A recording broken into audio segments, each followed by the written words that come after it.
On this special edition of Biz One-on-One, we're joined by Trent Fequet, CEO of the Steel River Group of companies.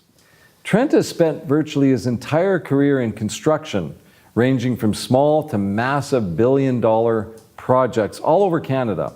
About 2 years ago, he decided to take what he's learned and start his own company. The risk paid off. Steel River Group has already done $200 million in revenue in only 2 years.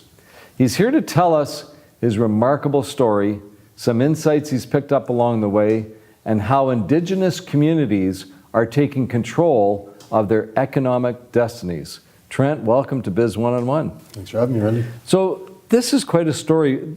Tell me about what you were doing before you decided to start your own business, a bit of your history. Well, as you mentioned, I've spent my whole career in construction. I've had a wonderful career, working for some amazing companies. Started my career off early, believe it or not, in the resort industries, building high-end condos and high-end hotels in and around the Fernie and Kimberley region. That's in British Columbia. In British Columbia, yeah. Correct, yeah. And from that, And how old were you when you did you go to university? Yeah, fresh out of university, so my early 20s, 22, 23.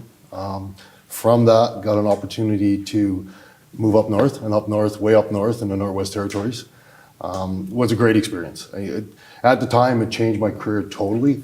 It brought me out of, I say, more residential, that side of the business, into the mining industry. And keep in mind, at that time in the Canadian history is when the diamond mine boom was happening in Northern Canada. Okay. So it was a very unique experience. Picked up my wife and kids at the time, and we moved up north.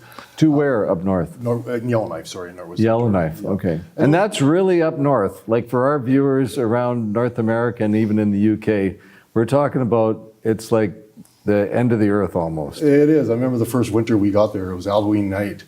It was 40 below. Literally the week before Halloween night, it was 40 below. It didn't warm up till March. Where did you pick up, like you're now running a big company, you have like 50 actual employees, but you said you have like hundreds at any given time as contractors? Yeah, like the construction world typically works, it's a lot of it's some sugar eyes. What I mean by that, you'll have a project that starts, it could last 3 months. You can have a major project start last 6 months. So a lot of your, foremen and your the craft workers will start with you. They'll be with you for the major project, and they'll move on, and they'll come back with you the next season. So through our main group, Steel River Group, we have 50 full-time employees, and then we have a couple other sub-companies that we own fraction ownership in. There's probably another 50 to 70 employees in there. On our peak season, which is currently right now in February, we have close to 1,000 people on payroll. So you worked in big companies, mm-hmm. and you worked your way up into management, mm-hmm. and you were successful and built a lot of big projects. There's a lot of people that work in the corporate world who always dream of starting their own business. And it's the rare person that actually does it, and then it's the even more rare person that has the kind of success that you're having right out of the gate. There's no way I would be able to build what I built over the last 2 years without people deciding to join and believing in my vision. And then, we have a very complex business model when you look at it from the outside, as such that we have a ton of partnerships. So every single business that I'm associated with, I'll have other partners that have a minority stake. So as Steel River Group, we'll always have 51% at a minimum to ensure that we're keeping the flavor of all businesses being owned and operated by an Indigenous members. But the key is bringing the people and bringing them a stake in the game. To grow a business this quick, you have to literally have each business as a standalone silo and trust that the people inside that business are operating the business correctly.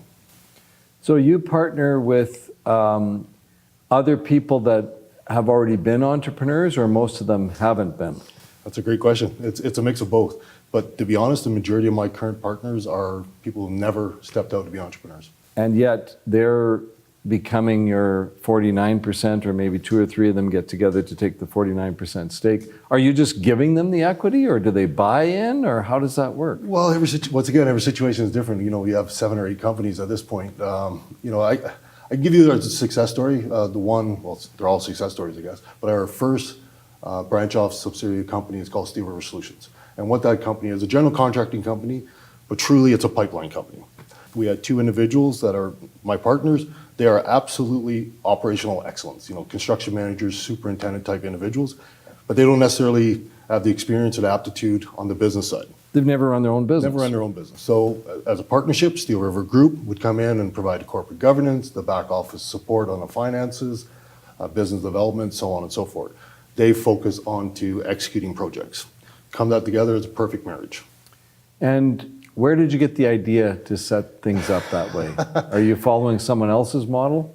There's lots of companies that go out there and do that. Like, I work for one of the most amazing entrepreneurs and leaders of all time, in my opinion, a guy by the name of Bill Eglinton, who's the owner and developer of the JV Driver Group.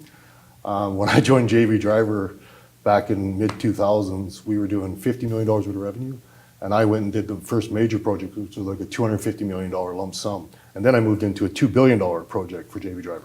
Over that 5-year period, he took the business up to $4 billion. Annual revenues, $4 billion. Yes, in that 4 to 5 year period. 4,000 million, by the way. We throw out that $1 billion number. It's like, because in government now it's all in billions, but $4,000 million of revenue each year. So throughout my life, to that point on, I link back and I've learned so much and taken so much from that overall experience, from Bill as an individual, from the company, from how he treated his people, from the other people associated with the business. Amazing story, amazing man. So can't say that I haven't mirrored some of that concepts around. Bill took an approach of companies already in existence, supporting them from the lower side and then taking on more percentage as he went in. We're going to be right back with more with Trent Fequet, and we're going to dig into his background as an Indigenous person himself. Stay with us.